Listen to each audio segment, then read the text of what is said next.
Yeardley Love was a student athlete at the University of Virginia who in 2010 was beaten to death by her ex-boyfriend, who was another student athlete at Virginia. I first encountered Yeardley, I guess the easiest way to say it is Yeardley's cousin is one of my best friends. And I got the call the morning of May 3rd, 2010, saying, you need to get to Sharon's house because her cousin's been killed.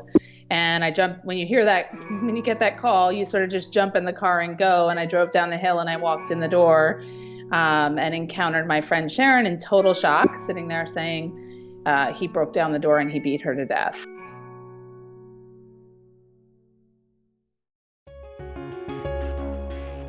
Welcome to Uprising.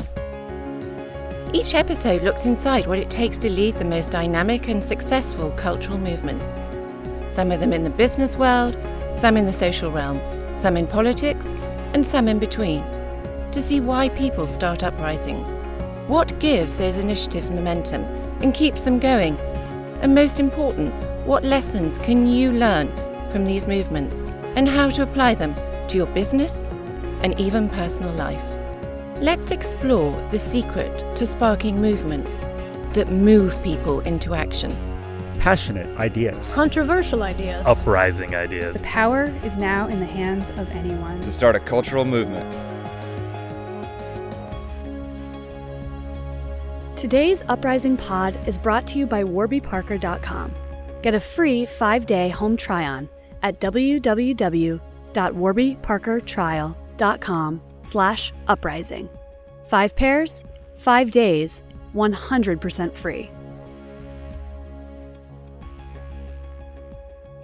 Welcome to the Uprising Podcast, and today we are with Katie Hood, who is the head of One Love, a new movement that is something that I want everyone to know about because it's something that you don't think about very much, but once you hear about it, it actually gives you sort of shivers down your spine because I think it makes you wonder whether you've ever crossed the line yourself, and I think that might be the reason why this movement is so powerful and potentially global. So, welcome to the show, Katie. Thank you. Thanks for having me.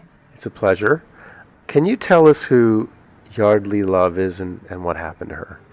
Yeardley Love was a student athlete at the University of Virginia who in 2010 was beaten to death by her ex-boyfriend, who was another student athlete at Virginia.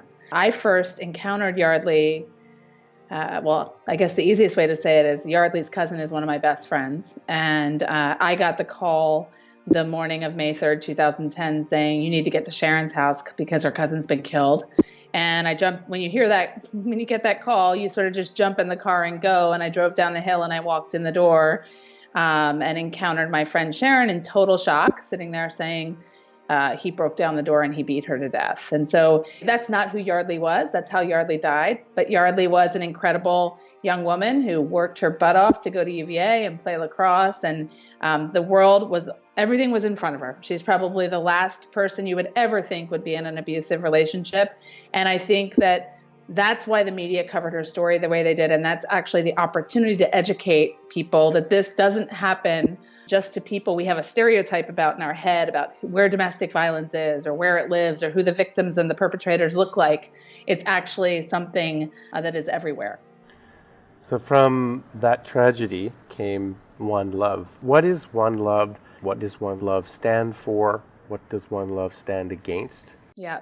So One Love was originally called the Yeardley Reynolds Love Foundation, and her mom had an instant desire to not let the book end on Yeardley's life be the horrible way that it ended. And so she started a 501c3 very quickly after this happened. I don't think she really knew what she wanted it to do, except she knew that it wanted it to be a positive, good thing in the world. And she thought that was the best way to honor Yeardley. The name One Love came from Yeardley's last name, which is Love, and the number she wore on the field, which was 1. And when her number was retired at the University of Virginia, it was students in the stands holding One Love signs that created this name. And so we've been One Love ever since. We've started focusing in 2012 after the trial on how do we make sure, we believe strongly that Yeardley was killed and her death was 100% avoidable. Everybody saw something. Nobody knew what they were seeing. What Sharon Love and her family's desire became is how do we make sure other kids and other families and other friends have the information that none of us had? Because there were countless ways that people could have intervened in a way that saved her life. So that's a pretty simple orienting concept, is that there's a missing piece of education here that if we fill it, we will save lives. So from 2012 to 2014, the foundation really started developing educational content designed to educate young people in particular, and young women 16 to 24 at 3 times greater risk of being in an abusive relationship than any other demographic. And they have no understanding of that. They really just don't even understand that they're at risk.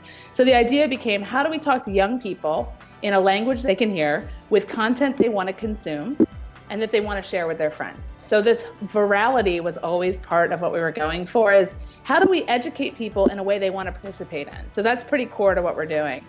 In 2014, I was an advisor when they showed us this film they created called Escalation. It is a 38-minute film that we quickly put into a workshop format that shows a fictional couple on a college campus from the exciting early days of their relationship to a horrible end. Nobody ever tells you that every abusive relationship starts out as the best relationship you've ever been in, but we wanted to ground that for people. And we have brought that to over 130,000 kids across the country in a little over 2 years. And what we stand for now is we actually think there's a space before abuse, a pre-disease state, so to speak. If abuse is the disease, what's the pre-disease state? And the pre-disease state is unhealthy relationships.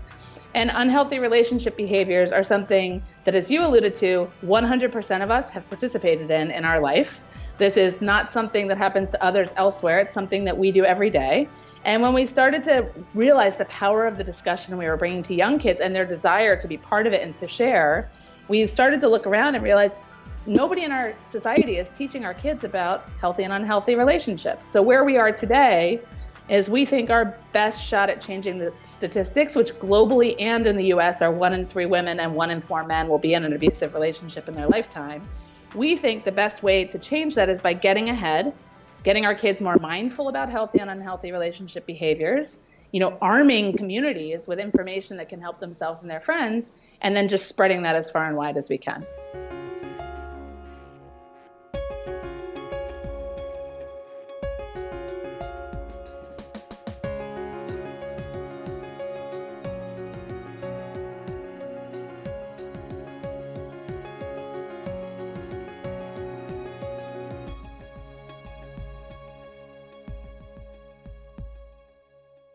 So, Katie, you said that you want to shift the stigma from the abused to the abuser, and you want to teach bystanders, as you mentioned a moment ago, to intervene, to engage. How do you want bystanders to get involved? Right. So Sharon Love was the first person when I was trying to help her figure out what she wanted One Love to do. I kept saying, what do you want One Love to be? And she couldn't answer that. And then I said, what do you want One Love to do?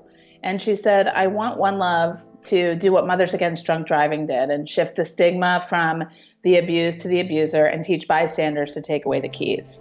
So what we mean by that in our space is that all of us see things that make us uncomfortable, that in our guts we know didn't feel right, but something about our society and the way we're raised has conditioned us to not have a voice or to be uncertain. Or, one of my favorite expressions is to think about, what if we're wrong? What is the social capital it's going to cost if I'm actually wrong here? Like, could I lose that person as a friend? Would I be embarrassed? So our view is that the more people in any single community who have the same access to information about, really what is risky behavior, unhealthy behavior, and what is not, if we can educate whole communities, then it costs less to speak up. So a huge part of our strategy has to be about total community engagement. And with that in mind, how can bystanders get involved? We try to teach ways that are easy. So we say, if your friend says something derogatory about his girlfriend or her boyfriend, you can say, that's not cool. They seem like a great person. Don't do that. Sort of put the social checks in place that come way before you get to, I think you're in an abusive relationship. And so what we're trying to do, again, is really escalate and elevate people's sense of, especially in the emotional sphere, what is okay and what's not okay. We really find that that's a gray zone that people really easily say, not my problem, not my thing. But the truth is that that's the best time to intervene before it goes down this pipeline towards abuse. So what we want bystanders to do is have a voice and view it as their responsibility as friends to speak up, not in an accusatory way, but in a loving and helpful way. And as a movement that is on the rise, you have to attract new joiners and you have to make yourself accessible to lots of different people out there. What is your model for doing that? Yeah, so we are really focused on co-creating this with young people. So our target demographic is young people. Yes, a lot of their parents want to be involved too, and we need their parents involved to be able to grow as quickly as we can from a funding perspective. But we really designed everything with an eye to how does this help a young person educate themselves and mobilize their peers. I think that there has been something about Yeardley, there's no other way to say it. She was sort of like the aspirational version of yourself. You know, if I worked hard enough, if I did it, I could end up in a situation like Yeardley's. And there's something inherently interesting about just her as the person that sort of spawned this. I think in our society, we value college athletes so highly. And just that alone, let alone the person that she was, means it's aspirational. But on top of that, athletic departments have really gotten on board with this at schools. And, you know, at many schools, athletes are leaders, and what the athletes are involved with is interesting to other kids at school. So I think that's one thing. I do think we have also benefited from partnerships with NFL teams, which again, powerful brands and communities that bring both men and women to the table are great allies for us in this movement. And when you stand with the Baltimore Ravens or the Jacksonville Jaguars or the Seattle Seahawks or the New York Jets, people listen to you in a different way. And I think the last thing really is our content is really good. So our content is best in class. Everything, I feel like content is so important in this world today, especially with young people. They spend so much of their time online consuming content. And we have, you know, incredible partners who help us create content that kids see themselves in. And I guess I don't want to underestimate that piece. Part of the reason this movement is working is because when people see our content, they recognize their lives. And the tone of everything that we are doing is, we can do better. And it's not accusatory and it's not judgy. It's a call to action. And it really is you just did the escalation workshop. You didn't just complete a program. This is the beginning of your engagement with this movement. And so at every stage, we are rallying young people, encouraging them and celebrating their leadership because they do amazing things. And we would be nothing without, their involvement. So movements thrive when you use all sorts of platforms. You talked about content. You obviously are in social space and digital, and you do live events. What are you doing digitally, and what are you doing on college campuses? Yeah, I actually think this is sort of the secret sauce for us, to be perfectly honest. We started out with the film Escalation, which because it shows a violent death. It can be triggering to watch. That is an in-person experience. So we pair it with a live workshop. We have nearly 10,000 people across the country trained to be facilitators of this workshop now. So I can't emphasize enough. There's been 130,000 participants and 10,000 have decided to become trained to bring it to others, which is very cool. What we hear about the live experience is from kids, one quote stands out. A young man who just graduated from Duke said, it's not just that your content is great. It's just that you make us sit in a room together, watch something really hard, and then turn our chairs around and talk to each other about it. And we've never talked to each other about this before. And he said, my generation is a generation that exists through our phones. But this face-to-face piece of talking through something hard with each other that everybody can relate to is super powerful. So I think our most powerful moment is always the live event where peers are listening to each other and learning from each other and realizing, quite honestly, that they're all pretty much in wild agreement about what's okay and what's not okay. Powerful moment. That being said, it's not super scalable. So it's amazing that we've gotten to 130,000 young people, but we realized pretty early on in the fall of 2014 that we needed to have a digital strategy as well, because what we want to do is surround young people with this reinforcing message. And we worked with a firm called Mal for Good to come up with a campaign called #That'sNotLove. And the That's Not Love campaign attempts to do what escalation does, which is basically show a highly recognizable and emotionally compelling educational piece. But instead of 38 minutes, do it in 3 minutes or 30 seconds or 1 minute. And a huge part of that strategy is also different kinds of content. Some of it is very dramatic, some of it's very light. But how do you just insert this hashtag and this conversation into people's day-to-days? So that campaign, since its launch a year and a half ago, has been viewed 60 million times online. It's also what we now get a lot of broadcast in-kind contributions around. And if you look at the conversations online, what you really clearly see is that people want to have this conversation online too. And as opposed to at the beginning, we were really focused on school-based outreach. When you're online, you're interacting with everyone. And it's a much broader cross-section of people engaging online. And we love that because while Yeardley was a white upper middle class lacrosse player from Baltimore, Maryland, one of our major points is this is not just Yeardley's story, this is everyone's story. And so our digital stuff not only helps us reach new audiences, but then it gives our fan base, so to speak, tools they can share with their friends as educational pieces, tools they can help us spread and disseminate as part of what they do as part of the movement.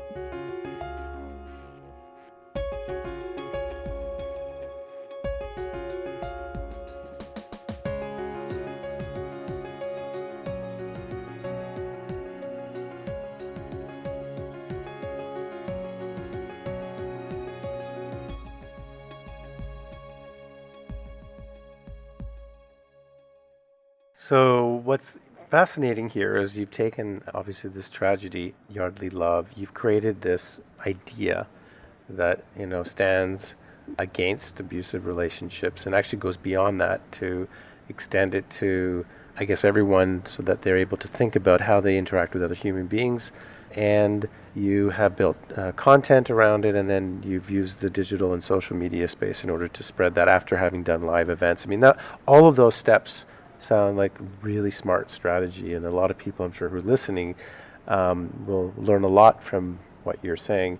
Can you talk a little bit about, how you activated your digital strategy so that you were able to reach all these people out there? Were you, is it through, let's say, influential people, or is it other means that you've done that? Oh, I wish we had more key influencers involved with what we're doing. I mean, in the first couple of years, so how we did it basically is we had a pretty substantial, we were a small foundation, but we had a pretty substantial, say 100,000 people Facebook following already and those people who really had been following since Yeardley's story, they remained highly, highly interested in the work that we're doing, and they were great sharers of our stuff, and that number doubled pretty quickly once we started growing. The sad truth is that for an organization like ours that has, I would say, not a high-profile board, not a high-profile benefactor, we're sort of the definition of a grassroots organization. Yeah, and that fantastic.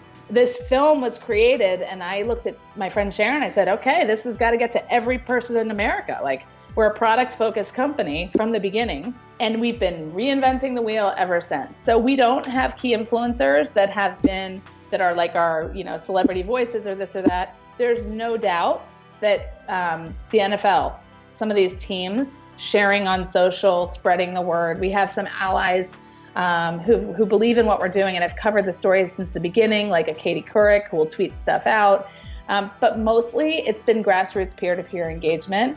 And the sad truth is we've had to put some paid media after it to get to really get any traction on Facebook. You wish that you could get like donated space on Facebook like you can on broadcast media, but the truth is you really can't. Right. And so we have to put dollars after that. But to us, that's not a hard decision for us because while we are resource constrained, there's no point to us creating content that never gets out to people. So we have to look at content creation and distribution hand in hand.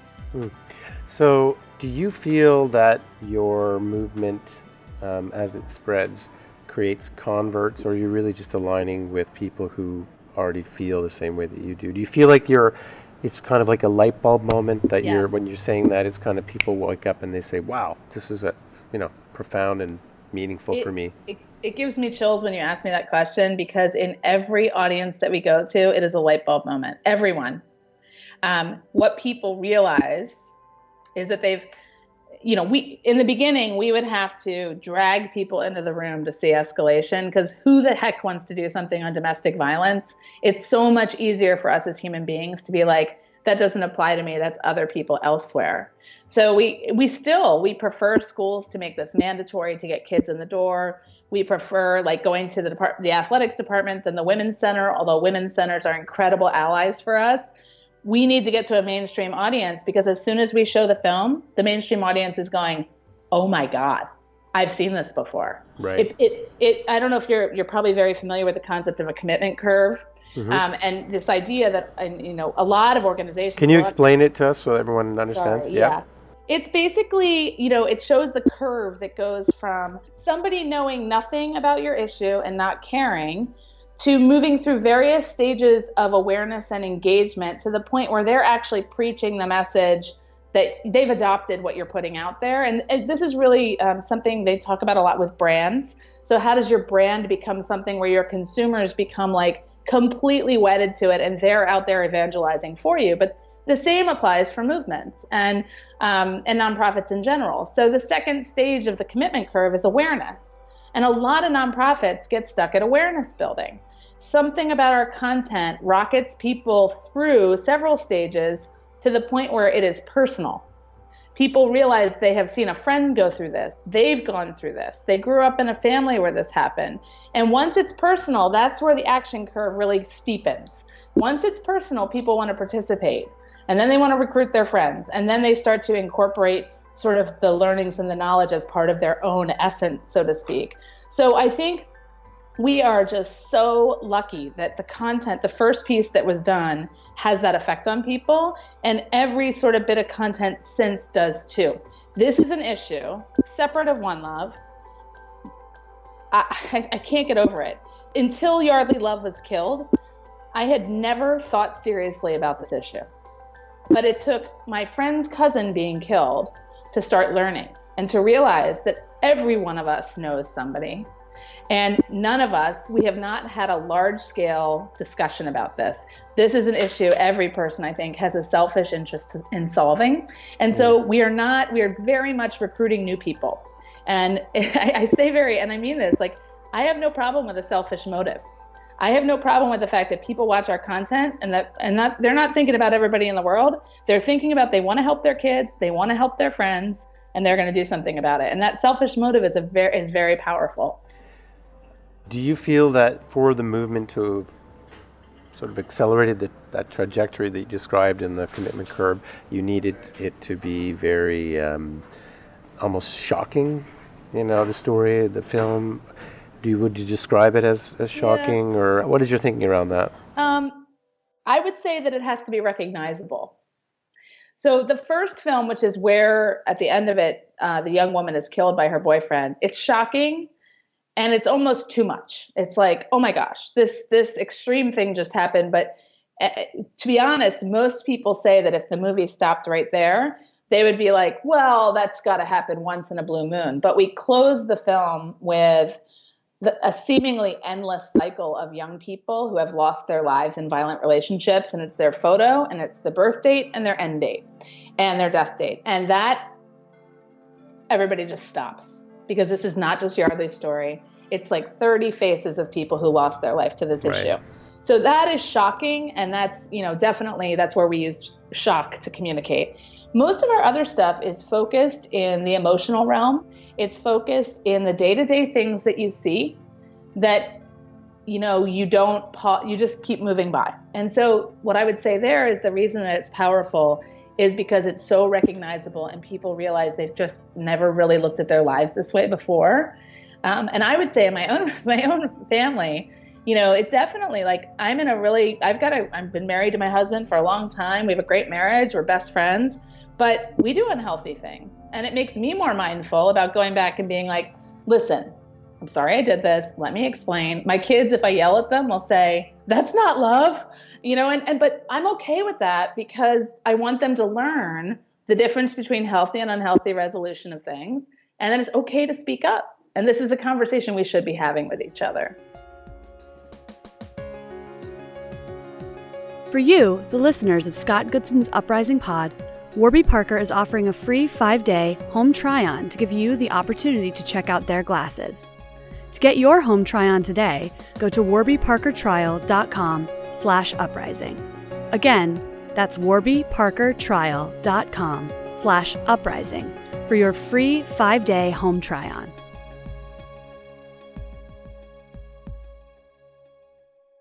There's definitely areas in our society where abuse is definitely a bigger issue, at least it's being opened up in ways that we haven't thought before. I mean, obviously in professional sports, and not even in professional sports, but in sports in general, there is a culture of abuse between, in relationships.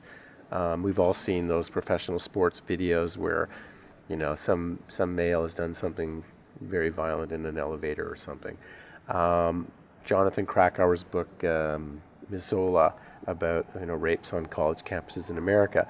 I mean, there's obviously a lot of these issues that are just coming to light now, and people for the first time are opening up and realizing that One Love has a much bigger and more profound meaning in our society to be able to right this wrong that started as obviously a tragedy for this young woman, but it could potentially be so much bigger and touch so many lives in so many ways. Is that something that you've thought about? Yeah, it's sort of what we've realized over time is the only way to say it. When we started out, we had a film that we wanted everybody to see. And then by interacting with young people and hearing their responses and hearing their questions, we started to realize that, well, the most fundamental thing we realized by far is that young people do not want to talk about domestic violence any more than older people do. So what they are really excited to talk about is healthy and unhealthy relationships. Right. So that whole pivot earlier really came from listening to the people we were working with. And that language change, you cannot underestimate how much more accessible it makes this issue. If that becomes an issue everybody can find common ground around, and that's really powerful. In making that pivot, though, you start to realize that healthy and unhealthy relationships happen in a dating relationship. They happen in a family. We're going to build a healthy friendships curriculum because guess what? The same behaviors that are not okay in a dating relationship are actually not okay in a friendship. And our vision now is if we can teach young people to recognize the signs, and we have 10 signs on our website, 10 signs of an unhealthy relationship, and then teach them to navigate through them or get out of them before they become bullying, so to speak, then how are we preparing them for down the road to recognize the signs very quickly in a dating relationship when the stakes are higher and get out early when it's easier to, or resolve it, get it to healthy. So I think we had no idea how big this could be. But now, I mean, you point out sports, one of the very common responses from young men who watch escalation, let's say middle-aged men, like, my age, they watch it and many of them do not experience the movie as a potential perpetrator. They experience it as a victim. Many of them talk about hazing, and hazing they experienced on sports fields or hazing they experienced in fraternities. And that feeling of being controlled and being manipulated, that's a human feeling, right? So when they're connecting that way, the great news for us about that is that the stats show the vast majority of people will never be abusive. So we're sort of waking something up in the good guys and the good girls, so to speak, and hoping that we can all together sort of reclaim the control of the situation, or at least sort of change the tides. There's no doubt that bad behavior has just been normalized to an unbelievable degree in our culture, and it's time to sort of change that. We always say to kids, like, trust your gut. Your gut was given to you for a reason. In your gut when something doesn't feel right. Don't dismiss that. And I think a lot of us have just been dismissing our guts for too long. Interesting. I think that's accurate. I think that and some basic values that parents can teach their children, or schools can teach their students, or professional teams can teach their players. I don't know, but definitely. I think it's values, but I also think, if Yeardley's mom were here, she would say, like, Yeardley grew up in a great house. She didn't learn this stuff at home, but the social context matters, and it really matters for young people. If young people don't feel empowered to have a voice, if young people feel like it costs them too much socially to speak up, they're not going to do it. That's Right. human nature. We Right. all were that person once, right? So I think it's a combination of sort of, Having the permission to speak up. yes, Yeah. and making it easier. Making it easier and socially rewarded in a way that So you're that's part of the so momentum. that's a huge part of our strategy is we want to celebrate what young people are doing, that they are the heroes, and we want to make them heroes. And we are sort of the vehicle for getting them all together and galvanizing them around this big idea. But I mean, I talk to kids who have educated single-handedly with no money from us. They've educated 1,000 kids on their campus with the workshop. Wow. What? Like, what's that about? But we want to celebrate that person and lift them up. That's fantastic. Can you talk a bit, I mean, you mentioned it a little earlier about the sessions, but can you talk a little bit about the escalation workshop? Yeah. So the escalation workshop is a 90-minute workshop that we bring to colleges, high schools, community groups. Our new, back to where we started, we thought we were bringing the workshop to college campuses. Now we want to bring the workshop to every youth-facing group that loves their kids and let them be trained to use it to teach their kids about this issue. We give it away for free everywhere. So that's another piece is like we're raising the money philanthropically to help ensure that we can provide our program for free. So we never want any kid anywhere or any community group or school anywhere to not be able to bring this to their school. So it consists of a 38-minute film, and then the rest of the time is spent in a guided discussion. And the discussion basically, it isn't sort of open-ended. It really goes through specific scenes in the film from the beginning to the end, and it gets the kids talking. It's very much about, the first thing we teach facilitators is when you ask the first question, nobody's going to respond because this is such an awkward topic and nobody's talked about it before. Your job is to sit and wait. Somebody will save you. Mm-hmm. And so we do that workshop. It takes 90 minutes to 2 hours, and kids love it. The purpose really is to get the dialogue going. Yep. 97% of the kids who do the escalation workshop, whether it's a high school student or a Stanford University student or somebody in the Navy, 97% say they would recommend it to a friend if it wasn't required. And nearly 90% think it should be required in their community because they see these things all the time and they never understood what they were seeing.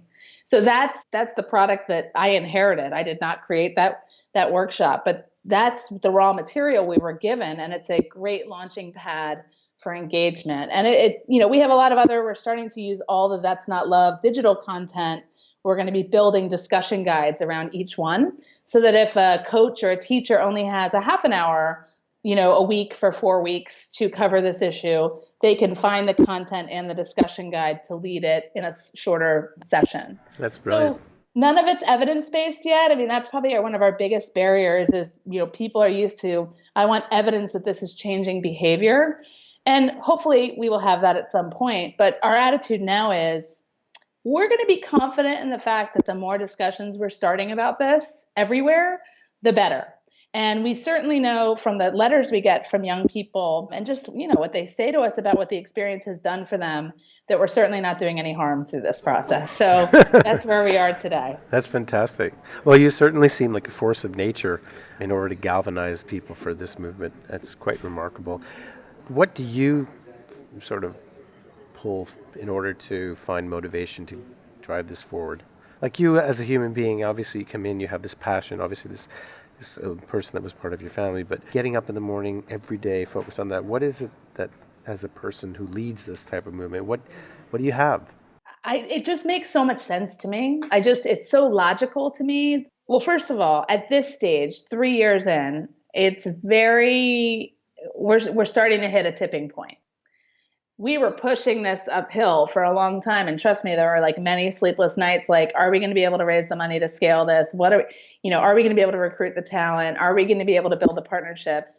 But I think it always made such common sense to me that this approach, which no one's really tried, which is getting ahead of the problem, there's plenty of groups that have educated about domestic violence or bullying in more of a one-off way that's not attached to a campaign.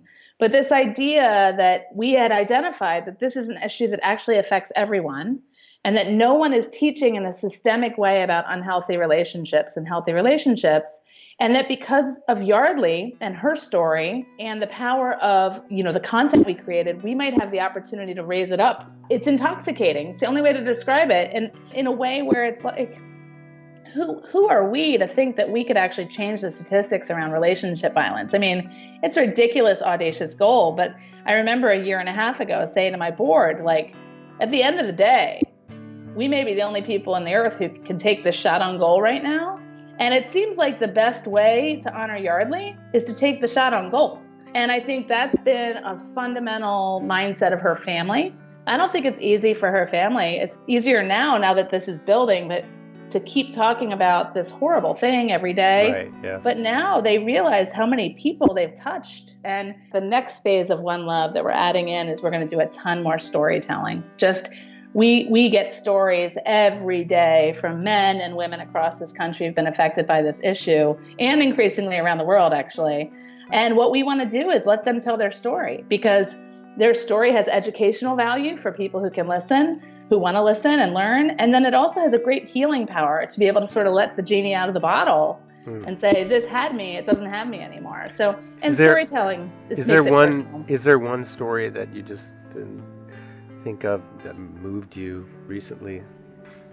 So many. I guess one of the stories that moved me the most, and it's a little bit, I'll try to tell it briefly. We ended up getting a check in the mail from a company that we never approached for money. So I immediately started trying to call and figure out who was this nice person who gave us, $20,000. And it took me a while to get in front of the CEO, but when I finally did, he listened to my spiel about the plan and the strategy, and he was nodding his head, and he looked at me at the end and he said, I want to tell you, it all sounds great. It makes a lot of sense, but I also want to tell you that if you save one life, it's all worth it. And my daughter was a student in college, and we got a call saying her boyfriend had knocked her out at a party, and we had no idea that she was in trouble. Wow. Well, it turns out his daughter was one of our best student leaders on campus. Wow. At one of the schools we were working at. I put two and two together after the fact, connecting the names, and I'm like, oh my gosh, this was her father. And she is very public now with what she went through. And she says that One Love and having this purpose of sharing this information to help others has been a critical part of her healing. And so it's that whole loop about how, first there's a hopeful piece of that. You can get out of these relationships. I do not want to overly simplify. It's a really hard thing to do, but you can recover and then find multiple ways to help others. And this pay it forward part of what we're doing is incredibly powerful. And that gives me oxygen. So I say to people all the time, yeah, it's really hard and I work constantly, but it's oxygen giving. I walk around with an oxygen tank strapped to my back because I know we're changing and saving lives. And by the way, that ultimately benefits me and my kids and my community. And so, it's a nice virtuous circle, so to speak. That's fantastic. It's really amazing. What I love about it is the fact that it starts as a educational process, but then it does move beyond that. It transcends it to this sort of healing process where those that are giving their time or really have gone through this and are finding at least a little more comfort and power, to get and back. And community action. So the biggest thing we're doing now that I'll just mention really quickly is, you asked about the digital, the in-person, and then the digital. Well, one of the things we realize is we can educate that way, but to build a movement, you need boots on the ground. So we are in the process of starting regional offices. So we have an executive director on the ground in San Francisco and in Boston, and we'll soon have one in Baltimore, DC. And the reason that's important is it's a lot like a political campaign. You can have national media messaging, whatnot, but volunteer engagement, volunteer recruitment, people have an instinct to help, but you have to catch them and then nurture them along until they're ready to launch. And so now having teams on the ground who can do that 5 days a week versus us traveling in and out, I think we're going to see a really big pickup in activity and action because of that too. So community action is totally key.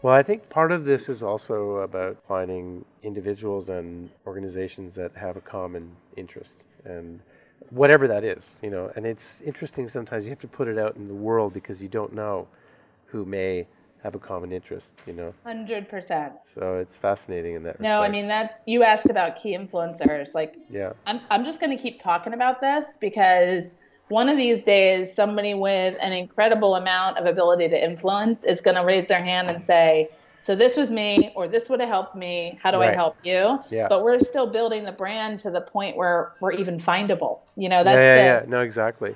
Well, Yeah. I'm sure there's like a whole bunch of, Hollywood relationships and sports. Well, we know the sports world definitely has some challenges there, but in the Hollywood sphere, there's certainly, I'm sure, a lot of abusive relationships. So definitely. So and we'll and see. probably every sphere, honestly.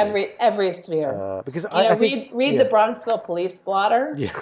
So literally every once in a while it's like domestic dispute at so and so house, and I'm Right. like, we live in this little bubble, but Well, what's fascinating, I think, is that no one really prepares you for this world, right? I mean, I was actually having a discussion the other day about how much time we spend in educating ourselves for a career, 15 years, 20 years or more, And then when we meet someone at a bar or in a social event, we fall in love and boom, we're married.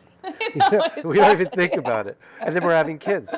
And there hasn't been any education. There is an outlet for people to resolve conflicts, when the relationship becomes toxic or one of the two decides to end it, or if both decide there's an issue.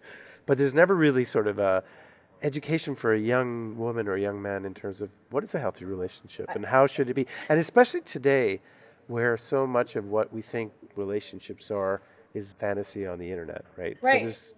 So it really, there's so much potential, and it strikes a chord in my mind in so many ways. What you're doing, it's fascinating, actually. Well, Cross over a lot of keep spots. us in mind. I mean, I'd love for you to see a workshop in person. I know you don't have the time, but like that light bulb moment you're talking about, like it's profound. Like you sit there and you can just look around the room and you can see, like it's everyone. And this whole fact that whether we're going to like a low-income high school or a at-risk girls group or Stanford University or, minor league baseball team, it's always the same percentages. 97% want their friends to see this, and nearly 90 want it mandatory in their community. So I think we're actually tapping into what is honestly just a human issue that nobody has quite, it's like almost threading a needle on a number of different things. And to be honest, our president, he basically models abusive behaviors and unhealthy behaviors all day long, every day. And what that helps us with, I'm a big fan of the book Contagious. And One Love has all 6 of the things that he speaks about you needing to have to, start, this viral stuff. But our president being... What were those 6 things?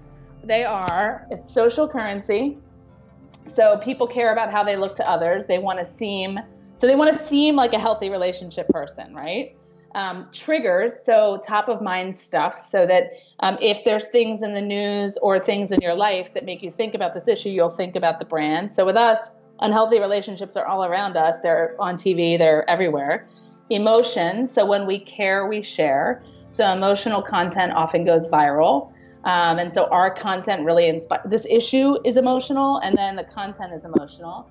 Public, so built to show, built to grow. So the more public something is, the more likely people will imitate it. This is a huge, we were doing this already, but it's why we're celebrating our heroes and why we want to tell stories, is that that combination of getting more of that out there makes it more public. It makes it something easy to jump onto. Practical value, so news you can use. So all of our stuff is about tips that can help you and your friends. And then finally, stories gets its own letter that people want to tell. Information travels in stories. And our content is all fictional, which I love documentary, but documentary enables you to distance yourself and think about those poor people there, versus when you're watching something fictional, you feel it like you are there.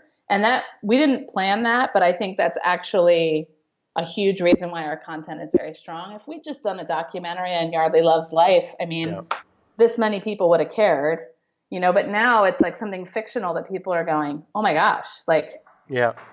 That's no, I powerful. think it's actually interesting. I was at a bar mitzvah in San Francisco on Saturday, and there was, an unending line of individuals getting up to talk about how bright and kind and wonderful 13-year-old. this 13-year boy was. And I had written a speech that was pretty much in the same vein, and I sort of sat there saying, oh my God, I can't do this. It's going to be like the 7,000th speech and people are going to roll their eyes. So I just made up a story on the spot, and I got up there and I said, so I was 13 years old, and there was this girl named Susanna, and I was standing on the back steps of our high school, and we promised each other that we would love each other forever. And I felt at that moment that tingle you get when you like someone a lot, and I kind of leaned in to give her a kiss, but then pulled back and said, no, it has to be perfect because it was my first one, and it was her first one, so we had to find that moment in time that would be perfect. And so I waited until 3 days later when I knew my friend was going to have a party, and we were both at my friend's party, and she invited me into the closet, and I was standing there in the closet, and I realized at that time that it's not so much about wanting the kiss, but it's about technique. And I didn't know anything about the technique, so I had to go back and do some research. Oh my God. So I didn't do it at that time. And then 2 days later, we were at a disco party, and I said, that'll be the perfect moment. I'll wait till the end when Led Zeppelin is playing, and then I'll lean in and I'll give her a kiss. And I danced with her, and just at the end, I was going to lean in, but I choked. I didn't do it. I didn't have the courage. But it was okay, because the next day, while we were all going together, our friends, on a walk in Montreal on Mount Royal, and we were all together, and they have these fireworks that go off every summer. And under the fireworks and the lights, I was standing next to her, and I thought this would be the perfect moment to kiss her. And I started to lean towards her, and again I choked. But I said, it's okay. I'll go by her house tomorrow and I'll ask her for a walk. And I did. And I walked in, and who was there but my best friend who had gotten there before me with her. No. And I realized, don't make this mistake in your life. You have to, So, and I just made that story up. It wasn't a true story at all. But everybody in the room, it was just a story. And the whole place was rolling. Everyone's right? rolling, and all the fathers came up to me afterwards and said, "Oh my God, exactly the same thing happened to me." So that is it, though. Exactly. So let me really quick before you have to go. So the whole healthy friendships thing, this is where it comes from. I am teaching Sunday school at Reformed Church. That's my one community service activity in Bronxville. Wow. I teach fifth graders, and they really only care about the fact that I work with NFL teams. So I walk in and they're like, woo, it's this week. The Seahawks and the Falcons are both in the Super. And I'm like, guys, do you guys know what we're actually doing? And they're all like, it's about dating. And I'm like, yeah, but it's also, we're trying to teach people healthy and unhealthy relationship behaviors when they're dating, but it also applies to friendship. And I said, like, how many of you have had a friend who says you can't be friends with them if you're going to be friends with me? How many of you have had a friend that makes fun of your family? How many of you have had a friend who's really nice to you one-on-one, but when you're in a group, they make fun of you? Yeah. And so I don't think anything of it. I'm like, those are unhealthy behaviors. You got to figure out how to talk to your friend to get to healthy, or just get out. So I don't think twice of it. And 2 days later, a mom calls me, 3 or 4 days later, actually, and says, so you were talking about one love at Sunday school. And I'm like, yeah. And she said, you know how I know? I said, how? She goes, Catherine came home from school on Tuesday and told me she thinks she's in an unhealthy friendship.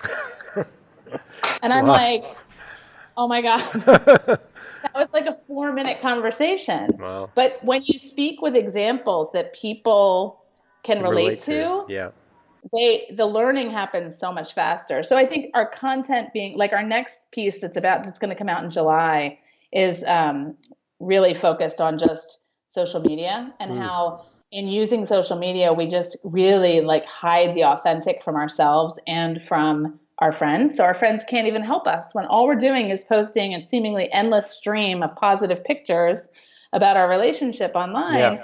Yeah. We're pushing away the friends that could actually be helpful. So we'll see, but it's definitely fun, and I'd love to keep you posted, and I just appreciate you doing this. It's a pleasure. It's so fascinating. I have to think about it. It's kind of opened up a bunch of thoughts. When I was in university in Canada, I actually lived beside a house. It was a safe house for battered wives. The first time I'd ever heard anything of such, because my mother wasn't battered, and I didn't know anyone in my neighborhood who was that way. And I got to know some of the women that were, running the place. because they were literally the house beside us. Wow. You know, occasionally in the middle of the night, there would be a knock on the door and there'd be some women standing there Thinking our house was the house. exactly. You know, or some boyfriend coming to try to find his girlfriend, you know. So I've seen that kind of rage and the result of it. It's pretty scary. But what you're doing is pretty amazing. Well, let's just hope we can keep doing it. I mean, you know, the real question now is, can we scale? I think the regional offices are a huge part of it. And I just raised a bunch of money to invest in the core business so that we actually have an infrastructure that can support a national movement.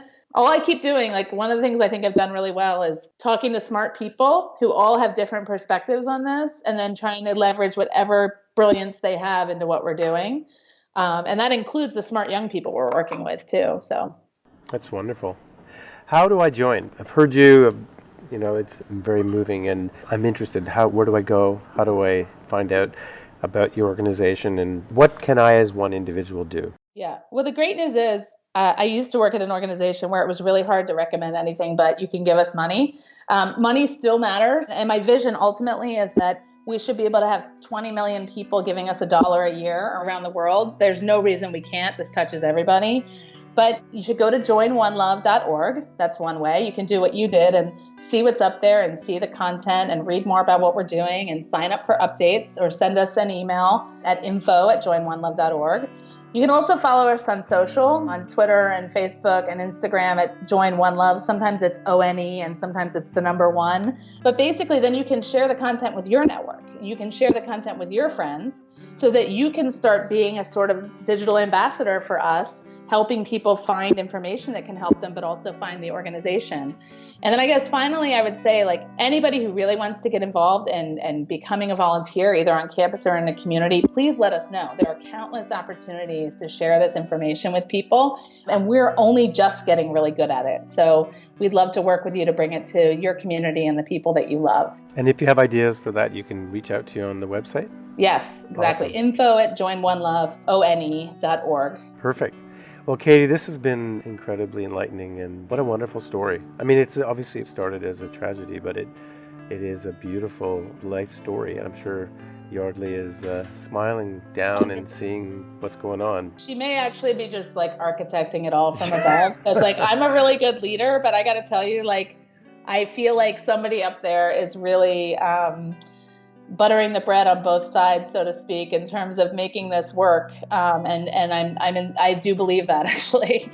It's been incredible, and I think a lot about her family and what they've done, and like they will deflect the credit to everybody else but them. But to face this and say, you know, we're going to honor Yeardley's life by making sure other people have the information she didn't.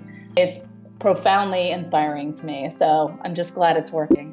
Thank you for having the time to talk to us today. It's been enlightening and I appreciate it. And congratulations on all your success and keep on going. Keep on going. Yeah. Well, we need everybody listening to help. So reach out for sure. Thank you so much for having me. Yeah, it's a pleasure. This was great. Thanks a lot. Thank you. Alrighty. Take care. Bye. Bye. Thank you for joining the Uprising Pod today. If you want to find out more about who was on, or if you want to learn more about how to create your own movement, please go to scottgoodsonsuprising.com. You can also download this Uprising program from iTunes and where other leading podcasts are curated. The Uprising Pod is produced by Nicola Keneally with special help from Melanie Boardman, Karin Drachenberg, Philippa Freeman, Brianna Campbell, Farshad Faroudi, Mark Bruzy, Mark Issam, James Politi, and Jonathan Weeks. My name is Scott Goodson, and you've been listening to the Uprising Pod, where we can learn about movements and uprisings that are shaping our world, in business, in society, and in between. For more on cultural movements and movement marketing, be sure to pick up a copy of the best-selling book Uprising, How to Build a Brand and Change the World by Sparking Cultural Movements, available on Amazon.com. The music for the Uprising Pod was created by Charles Duchateau. If you have a moment, please do give us a favorable review on iTunes so that our movement moves up the ranks of the iTunes podcast list. And if you have ideas for future shows, please let us know by going to scottgoodsonsuprising.com. Thank you, and speak to you soon.